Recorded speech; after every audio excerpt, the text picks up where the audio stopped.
Hi, everybody. Welcome to the lobby.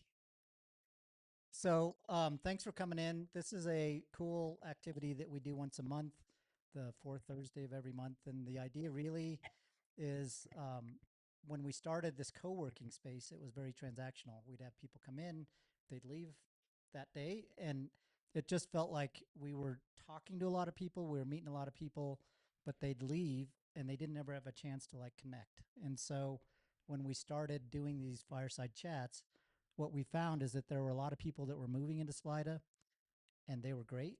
And there were a lot of people that lived in Salida for a long time and they were great, but neither party seemed to feel the same about the other. So we go back and forth. We try and find people that are new to town, and then we'll find somebody that's been here for a while. And by the end of the fireside chat, everybody's like, I get it. I understand why they think the way they do. And it's not that different from how I think. So it's pretty fun. The lobby, we do have coworkers. Typically, they're monthly, sometimes they're weekly, and sometimes they're daily. But the idea really is just to create a third space. Many of them are here. If you're a coworker, please raise your drink or your hand or your mic. And so the idea is like a lot of them are coming in. Bryce just came in from Ohio. And first thing we did is introduce him to everybody we know. So he's the most connected AP or IP attorney in town now. And so that's really what we're trying to do is just be a connector and try and bring people together and understand each other. So with that, thanks for coming in. We appreciate having you here. Enjoy the drinks, enjoy the popcorn. And I'm going to turn it over to Kelsey so that she can take it from here. Thank you, Tim. Good job. Yeah, I work in this space. It is an incredible vibe, something I didn't expect. And it's been a really pleasant surprise just meeting these people from lots of different backgrounds. So I'm very thankful to get to work here. My name's Kelsey Kirkwood. I'm very excited to be interviewing the beautiful, sparkly, shiny creature next to me, Sara Walsh. And a little bit more about my background. I come from a world of land conservation. I've been in Salida about 6 years, moving from the Roaring Fork Valley. And Salida is the most grounded, the most home I've ever felt. It gave me this amazing opportunity from there to just spread wide, like get involved with KHEN at the radio station and so many other amazing opportunities in our community. One of those is just having this time to meet really special people. So, Sara, why don't you go ahead and just give like the quickest introduction to yourself before we like dive in? Okay, but first, I just have to say we're not going to sing because I promised her not. But today is Kelsey's 21st birthday. Raise a glass So to that. just say happy birthday after. That's all. We're not gonna. This is not like a If you sing, Chili's. our friendship is over. Ah, Yay! I wouldn't want to be anywhere else but Oh, you can here. drink legally now. My birthday. Okay, thank you. And going back to Okay, you back to me. and your incredible story. So, just if someone were to meet you on the Yeah. street and they're like, "Oh, hi, I'm Sara. What's the quickest way you would say like, I just said I worked in land conservation." Yeah, yeah. Yeah. Okay. So the quick overview is I grew up in Baltimore, Maryland. No, that's not what you would say to somebody right off the street. We're going to get there. Sarah. I'm an East Coast Jew. That's what That's what you would start with. Okay. So The most Hi, it's nice to meet you. I'm Kelsey. You're Sara. Kelsey. Who are you? Like, how long have you lived here? Okay, so I've lived in Salida since 2023. Moved here from the Front Range. Been in Colorado about 14 years. Started Liberty Hall, which is a craft cocktail bar on the east side of town. My day job is as a nonprofit Nope, lawyer. we're gonna get there. Okay. Sorry. So what else do you want to know? No, that's good. That's a good start. My only like non-stereotypical Colorado trait is that I don't have a dog. How about that? That's a good one. And to just explore the introductions a little bit farther, we have two very Oh special yeah, my helper. individuals in the audience. Do you guys want to run up and say? Okay, we have the beautiful Junie and Hudson here with us today. They are the shining lights in your world, right? Probably. most of the time. Yes, absolutely. And then one more introduction where we're going to get a little bit more into this story, but there is a business partner in the room as well. Oh, yeah. Andrew, Thanks for Zengate. coming. Glad you're here. So, I hope you're feeling supported. I know I am. And let's get into it. Let's do it. Okay. So, Sarah, when Sarah and I became friends, my jaw was like, what? Really? At kind of her origin story. And it kind of took me by surprise because if any of you raise your hand if you have been to Liberty Hall before. Wow, that's pretty good. Oh, yeah. It's Like to kind see of that. fancy. It's fancy for Salida. So then here comes this gorgeous specimen with her hot pink nails and her heels and this look. So you're like, who is this girl? Right. But her story is really interesting. So tell us Kelsey. a little bit about before getting to Salida. Yeah, definitely looks are deceiving. Like the hot pink nails are it's all a facade. I was a huge tomboy as a kid, so this is like my rebellion against that. Yeah, I mean, am I allowed to like am I going back to like You can birth? go there Okay. now. Okay. Oh, from Cool. birth. Okay. Yes. Well, I was born at never mind. Um yeah, I grew up in Baltimore. My mom was a single mom and a special education teacher for Baltimore City Public Schools. I'm the youngest of 4 kids, and the youngest babies are a little crazy. Please share this. If we You know, changed our mics, it would go like, yeah. want to. Yeah. So, anyways, my like professional path is a little bit winding, but I did a joint law degree and an MBA in Chicago after graduating undergrad and living in China for a little while. Another thing that Kelsey and I share. She Share can this. speak much better Mandarin than I can. But when I spoke some and she spoke back to me, the jaw continued to drop. Backing yeah. up just a little bit, what was it that made you say, I'm going into law? Oh, okay. So my stepmom, so my dad got remarried when I was in middle school, and my stepmom was like a really influential figure in my life, which like I feel like step parents often don't like get the credit, but she was a assistant attorney general, and she did education law, and she loved it, and she just was like a really important person in my life at that time.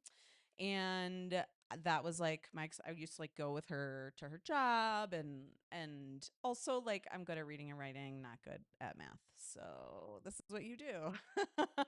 um yeah, I don't know, I think I always was like interested in non-traditional legal path. I did a joint law degree and an MBA and did a lot of like entrepreneurial coursework. So I don't like, it was never a dream of mine to like be a criminal attorney. Like I've literally never shown I up in object. court a day in my life. Yeah. So Note that yeah. she has not been imprisoned. No, never. I've never She said I didn't have to go to object. court. I wish. But yeah. Okay, and then from there, getting the Okay. law degree. Yep. So I did a joint JD MBA, and then my first job out of law school was working in finance as in-house counsel at an investment management firm, which is as boring as it sounds. But I was like, kind of like a poor kid from Baltimore. And I was like, wow, this is the most money I've ever seen in my life. And did that for a while. It was absolutely miserable, like completely unfulfilled.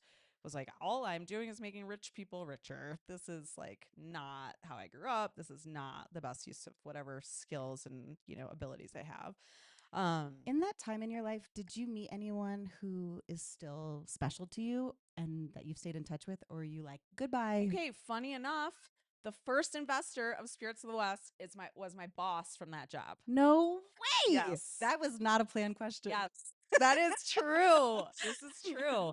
So I obviously am a big believer of like keeping up relationship. Like I have relationships with all my old bosses and colleagues, and it's something I put a lot of time and energy into. And just like, I think that the key is like it's not transactional. Like you don't know what benefit you're going to give someone or get from somebody in the future. You just are putting the time and effort without knowing what the outcome is. And I think that attitude has served me very well in my career.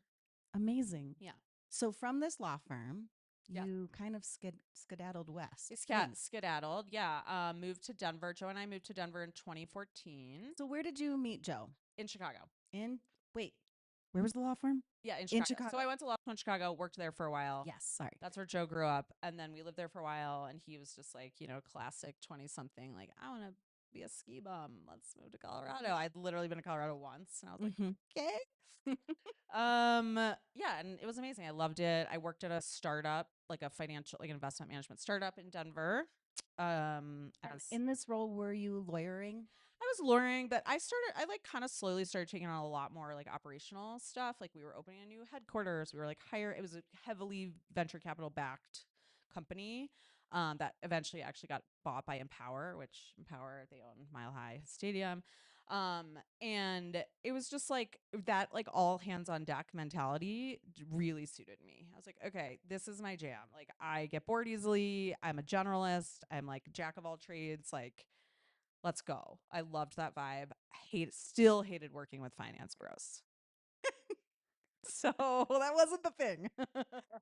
And then was there a moment where you're like, this is now no longer serving me? Oh, totally. I'm 100%. ready. I literally stayed. I had a calendar where I marked down the day until my shares vested in the company. Oh, I Quit the have a next couple day. friends who are doing something similar. Yes. Yeah. So that was cool. Like they were high growth startup. It was great to have equity in the company, and I hated it, but I stayed until the day my shares vested. How long did that take? It was 2 years. 2 years. Yeah.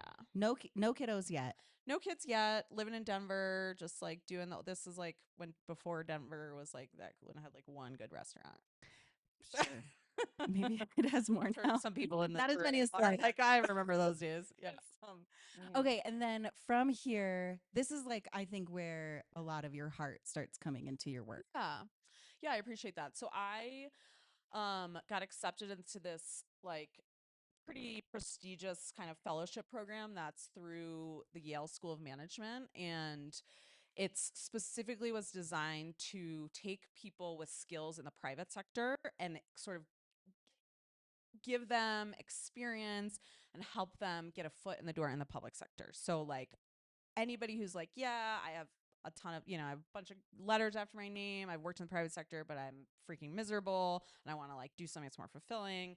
This program basically gave you 2 years of working in a cohort to learn, like it was an executive, at the end of it, you got a master's in executive leadership, and you had this cohort that you were with for 2 years, and then you started a job. I got placed at Denver Public Schools, which is one of the largest school districts in the country. It's about 100,000 kids at that time, less now, about 15,000 employees. And I just loved it. Like something clicked. It was the best job I'd ever had. I mean, my mom was a public school teacher and a single mom, so like I spent my entire childhood in public school settings, like at her classroom room. I'm K-12 public school kid or whatever, so like it just kind of was it just felt like so meaningful to me. And yeah, I took on I was in the general counsel department at Denver Public Schools. Ended up, How yeah, was that? dude, crazy. I was literally in the war room of one of the largest school districts in the country the day that COVID hit. It was the craziest professional experience of my life. Nothing will ever compare to it. And we were like, what do we do? Do we send kids home? Like, what do we do? It was crazy. I literally was like handing out laptops with like plastic gloves on. It was crazy. Yeah, really hard job. Like you have to be super mission driven. It's super thankless. Someone's always mad at you. Like doesn't matter what you do, somebody's mad at you. You have so many constituents, so many stakeholders. Everyone thinks they know. Everyone's been to school, so everyone thinks they're an expert in public education.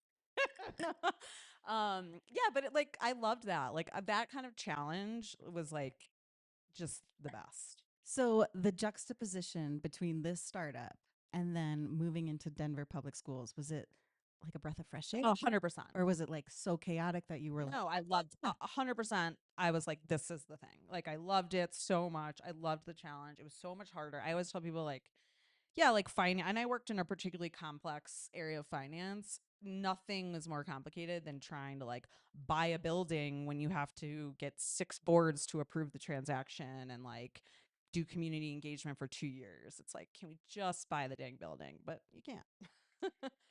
and it was from there that you wobbled your way? Yeah, so we had bought a piece of land in Two Rivers, and with the intention of moving full time to Salida. We both were working remote. We had just had this little guy in the red shirt. Outgrowing our little bungalow in Northwest Denver, and just had been a kind of a long time dream to live full time in the mountains. And one silver lining of COVID is that it made that possible. And I was kind of getting sick of my job. I had been at the school district for 10 years, and we had a new That's a long time. I know, and we had a new superintendent who was still there. I don't live there anymore, so I could say I wasn't a big fan of him. And The years of whatever have gone by, so you can now say what you want. oh What are the yeah, words? It's like 7 years and something. yeah, totally. What is it? I don't Lawyer know. friend? I don't know. There's a term for this. I object. Yeah, so it was time to move on. I did my own consulting for a little bit in the transition when we were finishing building the house and moving here, just to have more flexibility, which was great. The kids were little. And then one of my clients, which is a nonprofit called National Organization on Disability, offered me a full-time job as a chief operating and financial officer. So I took that about 2.5 years ago.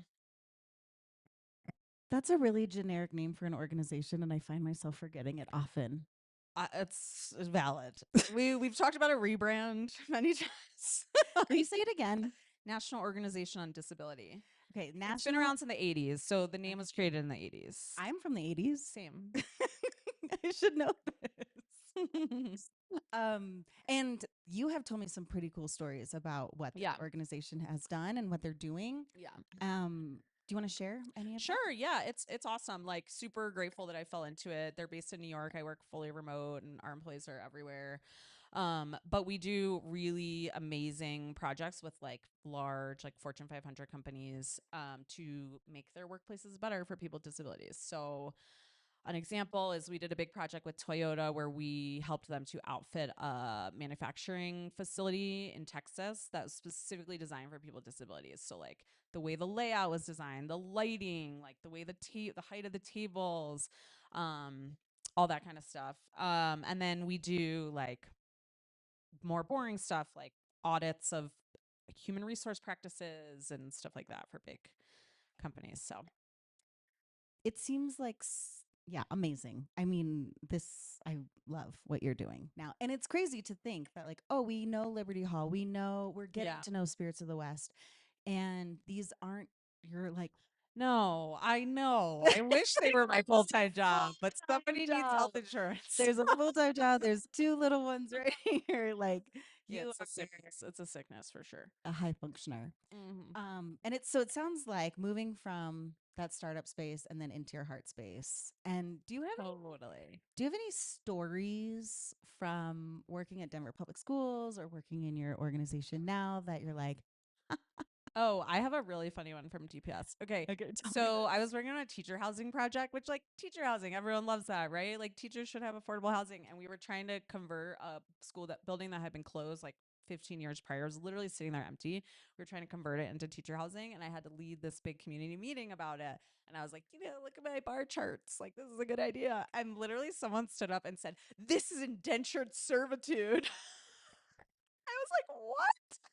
Because the district like would have been the landlord. And I was like, oh, okay, well, I don't know what to say to that. Like, how do I come back from this? Yeah, like on to the next bar chart. Was she directing it at you? Yes, 100%. Just like, oh my God. Those are my like Leslie Note moments when I like got yelled at in community meetings. I was like, you're here because you care. Oh, man. All right, well, cheers to that. Yeah. Cheers to you. Well, I don't do that anymore. So here we are, present day, Salida. Yeah. And you are like next level crushing it. So we thought all of what you were doing before was a lot, but now you have taken on many endeavors, and one is Liberty Hall. And this is your baby. This is your brainchild. This is the fun stuff, right? This is the fun stuff. Yeah. I mean, I always jokingly say that like some people picked up healthy habits during COVID, like baking sourdough. I had 2 small children, so I just got really into fancy cocktails and alcohol. And just like went really deep, like spent basically like all of COVID learning, like teaching myself mixology, like reading all these books, like doing a master class.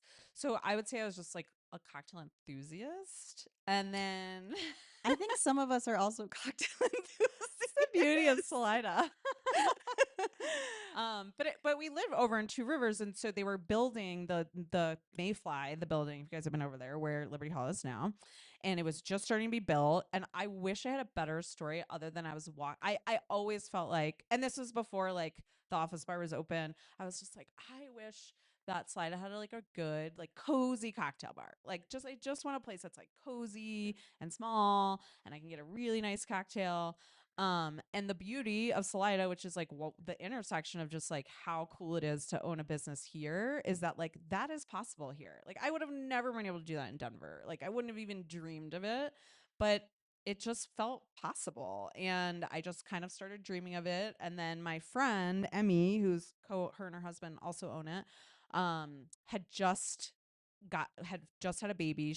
Had decided to like quit her. She was a software engineer, decided to take a leave of absence from her job and like stay home with her baby. And she was nannying for our friend Michelle Saab, who's the middle school principal, if you guys know her, who lives 3 doors down from me. And the two of us would like go on walks with the babies because I was working from home. And I was telling her about the cocktail bar idea, and she was like, her dad had just passed and she had inherited some money from him and was like, what do you need? Let's do it. Like I'm in. And I was like, oh, okay. We're gonna open a cocktail bar. Another thing I love about Slided too is like the more people was you wild. tell, Yeah. and the more people start rallying Totally. and figuring out how to support and help. Yeah. It's just like you got to put ideas out in the universe. I'm like a huge believer in that. Anyways, so we were like, all right, so we bought the space where Liberty Hall is and just started grinding away at opening a bar, which neither of us knew anything about. I mean, I like bartended in college. That's like extensive. No, you are a bar. professional mixologist at this point. I'm a horrible bartender though. Like that's the thing. I am not a good bartender. I just like to schmooze and give people free shots. This is why I don't work at Liberty Hall. They're like, no. You get to prepare the charcuterie board. Yes. Anyway, so yeah, we just were like, all right, I also like have a passion for interior design, and so really I just opened a bar because I wanted to design it. And It's really cool in there. thanks. But there's a bit more to the origin story of the bar where did I hear, this could be rumor mill, that it was like meant to kind of represent Laura Evans. No, that's where the name comes from. So Okay. Laura Evans' brothel was called the Liberty Hotel, which is where Liberty Hall comes from. And yes, I named my bar after a brothel. Does anybody here not know who Laura Evans was? Oh, we got a couple hands in the air. Okay, this is good Salida factoid. You start and I'll add if there's time. Okay. Okay, so there is a book in town that my book club actually read called My Life as a Whore. It's actually really good. It's really good. There's like a couple spelling mistakes, but it's fine. And this book, it talks about this woman, Laura Evans. She starts in Leadville. She starts in Denver. Yeah, then goes to and then, stuff goes a little sideways. She needs to start making money, ends up in Leadville working as a lady of the night, and then moves her way down to Salida, where she starts her own brothel and has a daughter and has a really interesting story. So I'm plugging this book right now. It's really good. What I think I was drawn to about her and like the energy that we tried to put in Liberty Hall is just like she kind of was just like this feminine outlaw who sort of like didn't really follow the rules, but also was like a really successful business person. And people like when there was like a tuberculosis outbreak, she would like make all of her girls help patients, and like she did all this good for the community, but because she was a woman she couldn't like put her name on anything. So I think she was like a huge supporter too in the community. Like totally they paid for all of the jerseys, the uniforms for the high school football team. Yeah. Okay. So wait, when was it though that you were like, I want this named after this lady? I mean, I think we were pretty set on having the name have some like historical tie to Salida. Sure. So it was a little bit of just like trial and error, bouncing things off. And Emmy and I had both read that book. And just like her energy, right? Like she's complicated. She's a woman and is in like this feminine business, but also does these things that are kind of stereotypically male. And I think like that complexity and the multi-layered personality is just like resonates with me. It's awesome. Yeah. Yeah, that's really well done too. So When you were leaving Denver, coming to Salida, was this idea already percolating in No. you that you wanted? No. And then how do you think why, you mentioned it a little, it's like a small enough community, but what do you think it is about Salida that is like made this part of You know, the stories I more feel like successful? I always say that like I didn't really understand what the word community meant before living here. Like I would say, oh yeah, I had a community in Denver, but like not the same. Like I did not have people being like, oh, you need to go to the grocery store? We'll take your kids or what. Like and when my friends come to visit, like they're sort of in awe. They're like, you kind of live in a commune, but like not really. Especially my neighborhood at Two Rivers, there's like a million kids and they all just run freely. Um, yeah, I mean, it's just so beautiful and like there's this amazing like feminine business owner energy here, which is super cool. Like Yes, agreed. I don't know how it happened, like what magic dust is in the air here, but like there's just this awesome like badass women energy that I feed off of, that I love, that I respect. Like yeah, it's just rad and it's a really special place. And I feel super grateful to have roots here. And like, okay, my friend, you guys might know him. You guys know Ben Cairns. You know, I know Dave knows him. He runs the CMC campuses in Leadville and here. He told me when I was moving to Salida, he was like, he's like, this is my advice, like moving to a mountain town. People are going to like make it a contest of how long you've lived there. But the definition of a local is, are you spending your time and energy to make the community a better place? Amen. And Yeah. if you are, then you're local. Yeah, like how are we showing up? And that like stuck with me. Like kudos to Ben. If you know him, tell him I mentioned him because I was like, man, that's how I want to show up in my community. Super important, especially working remote, to like find other ways to connect. Do you see an opportunity to move away from full-time job in the nonprofit world? Yeah. And then hopefully be here a little bit more. How do I want to say that? Like where these are the things that are taking up your Totally. energy the most. 100%. And this is like actually a good segue to Spirits of the West. So yes. After Liberty Hall was sort of like up and running, and I don't really work like I did a lot of work leading up to the opening. If anyone hasn't been in there, it's really beautiful. It's unlike anything Kelsey. else in town in the Arkansas River Basin, and I think it's worth a shout out. Yeah, it's definitely was a labor of love for sure. But anyways, so last summer, like a lot of guests, because people are here on vacation and they're staying at Airbnbs, they're going on river trips, were asking for like if we sold stuff to go. And I also was constantly making big batches of cocktails and putting them in little plastic bottles to go to the like music in the park and stuff. And I, having an entrepreneurial mindset was kind of just like, okay, there has to be a better way. I'm really interested in doing some sort of to-go option because I personally, as a cocktail snob, don't really like what's on the shelves right now in canned cocktails. And that was sorry, this is a story of a working mom. Like one guy's here, the other one's there. No, sorry. What do you mean White Claw wasn't doing it for you anymore? You just God, if I have to drink another high noon, I swear to God. Yeah. So, anyways, started dreaming up this idea of the phrase in the industry is RTD. It stands for ready to drink, of an RTD cocktail. I.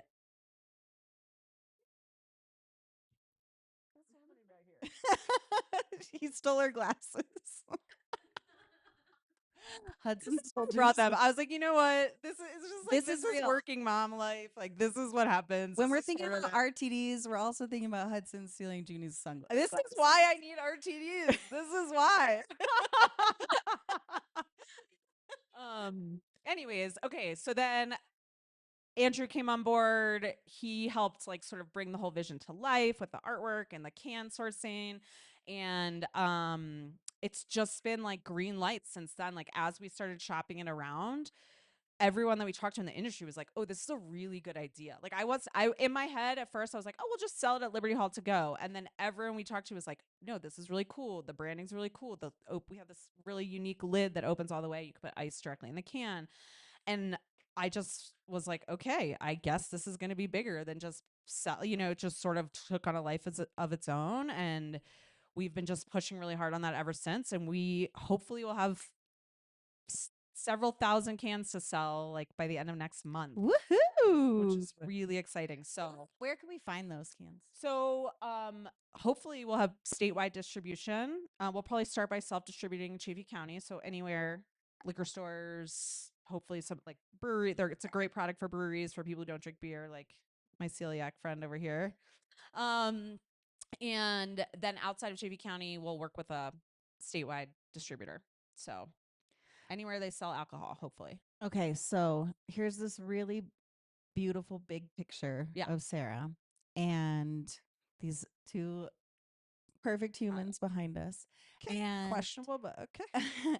so we've got mom, we've got attorney, lawyer. Which Either one. wait, when is it which? You know, I don't know. Let's ask the IP attorney in the crowd. You might know. Okay, so we've got a lawyer, we've got Denver Public Schools, we've got a whole slew of, and now business owner on top of current job with momming. So Yes. with all that, did you find that there was the largest like learning curve? Where was your largest learning curve in all of those? I mean, obviously being a parent, like I don't know if anybody is prepared for that or like has Wait, any isn't there a book called playbook. What to Expect When You Expect? I thought that it was it. You're done. It's cool when you. I actually one time remember like going so deep in some parenting book, and I like tried what they told you. It was like acknowledge their feelings and say this and that, and I was like trying to do exactly what they said, and Junie looked me right in the eye and she goes, "Stop talking." I was like, "Well, there goes the book." Gets thrown like she knew I was just like repeating something I saw on Instagram. I was like, I'm gonna stop you right there. So definitely, Saw right through it. definitely motherhood. Okay, was there a second of all that? I feel like motherhood can't compare to This stuff feels easy to me. Do you see this? What am I supposed to do with this?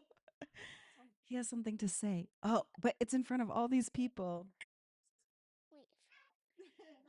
So in all of this journey, like that's yeah, your trajectory, your story, it's so beautiful. And really think most of you actually in this room know this, but the way that Sarah has shown up really since you've arrived has been incredible. And Thanks. watching you running around all of Fibark, sometimes looking a little bit like a lifeguard, like you. Well, that was these two. That was the fault of these two. Like a little bit like a lifeguard, like taking care of things, making things done, and then seeing her at the river the other day with her kiddos, looking a little bit like Malibu Barbie. You did call me Malibu Barbie that other. So cute. So is there anything that you'd like to say as a bit of my part of the wrap up before we kind of open it up Yeah. to the room? Oh, well, I guess to the point, like the entrepreneurial stuff, the business stuff, like that feels easy to me. Like it feels like, oh, this is it. Like this is the middle of the Venn diagram where it's like my skills and all the things I've learned in my, 20 years of working and multiple graduate degrees. This is like all it is solving problems and asking questions. And that is like it. Like what a better joy, if somebody's going to pay me to use my brain, See, this is the hard part. Where's that RTD? Where's the RTD? Yeah, I feel so grateful to be able to do that, and hopefully I would love to be able to run Spirits of the West full time.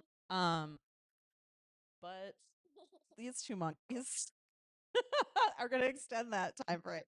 But yeah, I honestly so grateful. I look forward to building a business in Salida. Like there's challenges for sure building a business in a rural area, but it's worth it. It's freaking worth it. And I think, Andrew and I are super committed to that. And I think there's something really gratifying about that. And yes, agreed. Boop, boop. And then with that, like I hear so much hustle. Like you have hustled. You've been hustling your whole Girl, life. I'm from Baltimore. That's what we talked about. Hustle, hustle, hustle, hustle, hustle. And then you also are pretty elegant and graceful while you do it. Cause there's like, this is a very appropriate moment to call that out. I just see you. You're doing great. They're so well behaved, guys. They're very happy. They feel supported. And I see like a lot of your grace in that hustle, which is really commendable. And I try. Thank you. does anybody have a question for our dear Sara Walsh? Don't ask for parenting advice. Oh, Kelsey's got a question. I don't know a whole lot about like RTDs. Can you just speak to a little bit about what sets Spirits of the West apart, other than like the whole opening of the can? That's really slick. But like, are you making different cocktails than like a whiskey ginger? Like, speak a little bit more to what sets Spirits of the West apart.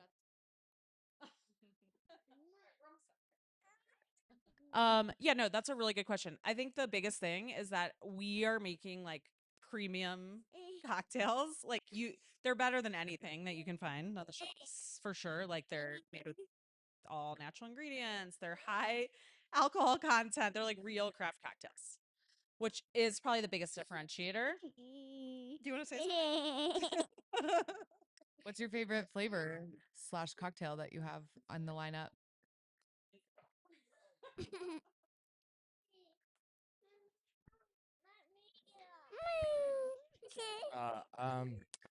Yeah, so we have two SKUs coming out right off the bat. One's going to be a tequila based. It's sort of like a prickly pear paloma. I think that one will resonate with the audiences a little bit better.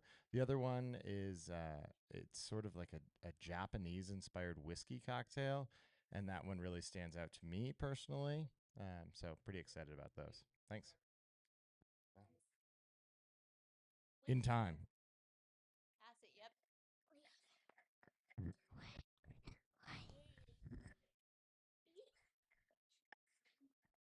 So, Sarah, you make Can you guys starting a business sound really easy, but you did mention that there were some challenges involved.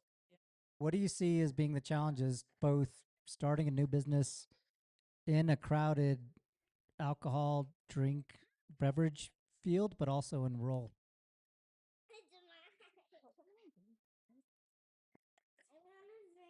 All right, go ahead. Okay, good one. Thank you.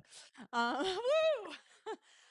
Yeah, I mean that's a really good point, Tim. We've certainly had our share of hurdles along the way. I think few big challenges. The alcohol industry is heavily regulated.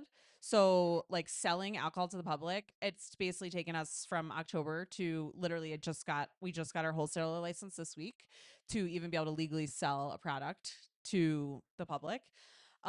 So I think that is, as a lawyer, that's somewhat easier to me than others, but like there's just a lot of red tape, which makes it challenging. And then the other thing, as you mentioned, is the sort of saturation of the space. So like if you think, I always compare it to like the craft beer industry. If you think about the craft beer industry like 15 years ago, it was like, oh, what's craft beer? And then all of a sudden, like every block had a craft brewery. And now that's sort of on its way down. Like beer consumption is down. There's a wave, like trend, like anything, style, fashion, food, alcohol is no different. Like there's trends that come and go. Right now, people love spirits and they love RTDs. Like it is a wave. And I think we're both super real. Like we're not naive. We're realistic in knowing that like as business owners, you can ride that wave. This is not like a business, we're not making a widget that's going to go in a product forever. This is like there's a momentum and there's a wave. But I think to your point, like it can be challenging to like time that and make sure that like I think I'm feeling a huge sense of urgency to get product out because of how saturated the market is becoming. And I think you also have to know like when to pivot or when to merge or, like just sort of taking your ego out of that, which I think women business owners are better at, frankly, but and just knowing like when to make a smart decision about the next step. Okay, here's a question. Talk to us about staff, Sarah, on the ready to drink division of your life. And then this room is connected. So, how many staff? What do you need? What are you looking for? And then even an influencer or somebody, investor, famous great you might question. want to meet. Oh, that's a really good question. I appreciate that. That's helpful to me. Yeah, I don't think, I mean, the honest answer is I don't really know yet. One of the beautiful things about the alcohol industry, and beautiful and challenging, is that a lot of it is outsourced. Like you send your alcohol out through a distributor. You don't need to hire delivery drivers. Yes. Wait, what? Oh yeah, we had a crazy fourth quarter. So the way it works in the alcohol industry is you hire somebody called a co-packer who actually mixes and cans your drink for you. And we had interviewed a ton of these people. We really wanted to work with somebody in Colorado, but because of the unique lid, there's a lot of people who didn't want to touch that with their machinery. And so we ended up finding this co-packer in Detroit who we really liked, but their minimum order quantity was high. It was going to be 17,000 cans of each flavor. But we were like, all right, we're going to do it. We literally, like a couple weeks ago, we all had a kickoff call. We were going to, what? The saying, no risk it, no biscuit. Yeah, I like it. Well, if you need that, let me know. Anyways, and then last minute, a woman who owns Montagna Rum, which is based in Crested Butte. If you guys have had that, her name is Megan. She's lovely. I had become friends with her through Liberty Hall because we sell their rum. She was like, I know this guy in Denver who's starting a new co-packing company, and it was on a Friday. I went to go see him in Denver on a Tuesday. This was like 2 weeks ago, and now we were completely switching and working with them instead. Anyways, so thank you for that. But that was one of those decisions. I was like, okay, this is a really hard strategic decision. They had much lower minimum order quantity. We're going to do 10,000 cans to start. And it was just like, as I say to Andrew all the time, that's showbiz, baby. Like, you just got to make these hard decisions, and that's part of the fun, you know? You can either get stressed out about it, or you can be like, wow, I could be doing manual labor, and instead I'm using my brain, and somebody's going to pay me. So that is forefront of my mind literally every day. Anyways, staff, I just don't know. Like, if you think about a company like Dram, like they have like 3 full-time employees. If you like, I have a friend of mine is the chief operating officer of the parent company that owns Four Loko, and they distribute in 27 countries, and they have 100 employees. So it's a really low human capital. It's not a human capital intensive business, which I think actually suits working in a rural area, because you're going to need a couple of really good positions. I think we'll need like a logistics person to handle like the shipping and distribution. We'll need sales is obviously everything in the alcohol world. We're already like starting to talk to people about some sales support. Our product is amazing for events and concerts. I obviously have these 2 rascals, so I'm not going to be out at every concert. I'm not going to be living out of my car, like going door knocking. So I think a sales team is going to be really important. And yeah, influencers are definitely something we've been talking about. I think our brand, if you guys have seen it, it's very like kind of Western oriented, but also feminine. So if anybody knows Charlie Crockett, he's top of my list. Wouldn't he be so good? Yeah, so I think yeah, where is he? He just came out with a new album, actually. It's very good. Yes, answers I don't know yet. I think we're gonna have a lean team, and I super look forward to finding those people. I mean, to me, if we work together, you're like family. So I think searching for good people who want to stay around for the long haul. Thanks, Wendy. So Andrew, who just took the kiddos outside or is outside with them, zoo like wrangling, he was telling Sarah. So Sarah's not great at social media. She's not great at putting herself out there, and Andrew's trying to change that. Will you? Oh my God, my favorite is this quote that you showed me from a video from up on the mountain. Do you want to share it? Because it was like in the most like basic tone. What's the word I'm thinking? Like flat affect, deadpan. Okay. And pretty much what she says is like, yeah, I'm really excited about Spirits to the West. It's the most important job. Oh, I mean, and being a mom. Other than being a parent. Here's this back. Yeah. Yeah, the social media thing is tough. You know any good social media people locally? We've got a group out of Summit County that's sort of the leading candidate right now to help us. Not my forte, but I get it. I get the importance. I'm with it. I'm not against it. I don't want to spend more time on my phone. That is the period. So, one of my strengths is knowing when to outsource things. I do. Yeah. Sorry, I was the one holding on to this the whole time. Well, first of all, I just want to say I am a fan of yours. Oh, Like, thanks. And I Liberty know you're a Hall fan. and I was you. going to say, I know you're a fan of Liberty. Yeah, because I love your cocktails. So I Thank just you. want to mention for anybody that hasn't been there, you absolutely should go, because even if you don't drink alcohol, they have beautiful crafted everything. is delicious and high quality, and it's really fun to watch Oh, thanks. all the cocktails being made. I like sitting up at the bar just for the show, because it's so much fun to see how they make it, and they're all delicate and precise. And I'm like, this is so cool. So I Oh, thanks. appreciate the craft Yes. part of it, and I just want to say that because it really, all the time you took, like learning about how to make excellence, Yeah. is totally being translated. Yeah. Oh, thank you, Yeah. Jess. I appreciate So that. I want to really you. acknowledge that for you, and Yeah, and it's really kind. excited to hear about your spirit stuff. Yeah. Spirit Wise cocktails. I'll be looking forward to tasting all of Yes. this. Yes. And then the question I have is, out of all the cocktails you've ever made, do you have a favorite? Ooh, that's a tough one. And is that currently available? At my house. No, it's funny because people are always like, "What's your favorite cocktail?" And I'm like, "Well, what season is it? What mood am I in? Am I ovulating?" Like, there's a lot of factors. But I do think, okay, at Liberty Hall, gosh, I do love some of our seasonal cocktails, but like the Forest Old Fashioned, I'm an old fashioned girl. Like if I go to a cocktail bar and I want to judge whether they're good or not, like I'm gonna get an old fashioned. If they screw that up, not cool. Our Forest Old Fashioned has this really delicious liqueur made from pine needles in the Alps called Genepi that I love.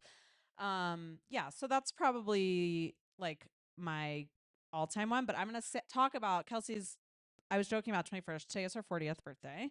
Anyways, we're going camping this weekend for her birthday, and I'm making a spicy Kelsey margarita that I infused some tequila with Fresno chilies from my garden and putting ginger, ancho reyes, which is like a green chili liqueur, lime juice, and then a Palisade peach simple syrup in it. And I tested it this week and it is good. Yeah. Yes. And then liquid IV for the morning. And did you say that would be available? I know. Well, I'll make extra. I'll be doing a batch tomorrow. I do love doing batch cocktails. I actually have to say, one of the bummer things about like not being involved in Liberty Hall as much because I don't have time is I used to do the seasonal cocktails and I don't anymore. Joe does them now. And it's just like a creative outlet, to be honest. Like everyone has their thing, right? Like some people do ceramics or they paint or whatever. Like for me, it's just a creative outlet. Some people cook. Um, yeah. So I really enjoy that. And hopefully I'll have time again one day to do that. Thanks, Jess.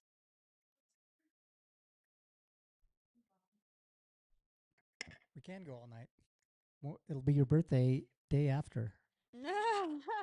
So, Sarah, I know that you guys go all in when it comes to joining the community. And I know that I've been to Liberty Hall when you've been doing some nonprofit Yeah. or Liberty Hall in the lobby. You've talked about doing a collab on different things at times. And so, what organizations, and this really is being asked for the new people that are new to town, trying to figure out who do they support, who do they get behind? What are some good nonprofits that you found that are worth supporting? Oh, that's a really good question. I have to give Joe credit though for that. Like he organizes all the events and everything. I didn't have anything to do with that. He organizes the event with the Alliance and all that. But I mean, I guess I'll plug the FibArc board because somebody needs to replace me next year. I mean, I volunteered with FibArc the last 2 years. If people don't know, it's actually a nonprofit. The festival is the actual primary fundraiser for the nonprofit. The nonprofit does river education. So kids programs, every fourth grader in Salida gets river safety courses, which is really cool through Longfellow, which is insane. So all that kind of stuff, the nonprofit of FibArc helps to manage that. Heather's also done a stint on the board too. And honestly, it's really fun. Like it's really fun. It's a great way to like understand the biggest event in Salida and like how it works. You get to run around looking like a lifeguard all weekend. You get a cool radio. So that's a really fun one. Highly encouraged. They always need more people. It's a sort of thing you do for a couple of years and then you kind of move on. So it's a great organization. Obviously, the Alliance, has had some funding challenges, and they are a great one to support. I don't. You should answer. Well, first I'm thinking about the lifeguard from is it Sandlot? Who's the lifeguard that Wendy Peppercorn. I knew someone would know. I knew you'd know it. Good job. That's what I just thought of. It's Wendy Peppercorn. I wanted to shout it, but we only where is there another question that's coming your way? Or because Wendy's told because we can just banter for just a minute more and then we'll I have so many nonprofits. It depends on your heart's desire, but I'm very thankful to say that I've been working in the nonprofit world for 6 years now in Salida, and the list goes on and on. You have depends on where your like heart space is, but if you're into agriculture, Guidestone. If you're into environmental education, Garna. If you are interested in supporting local radio, community radio, you've got KHEN. And the list goes on and on and on and on. And I really think that Salida does an amazing job supporting these um, local nonprofits, and they figure out how to make it happen here. And it's not, I don't think, on accident. So I really appreciate that. And I think joining a nonprofit board is honestly like one of the best ways to start community involvement. Like you definitely have some skill set that's valuable. There's a need. Like, Absolutely. And pretty much every board. I know KHEN.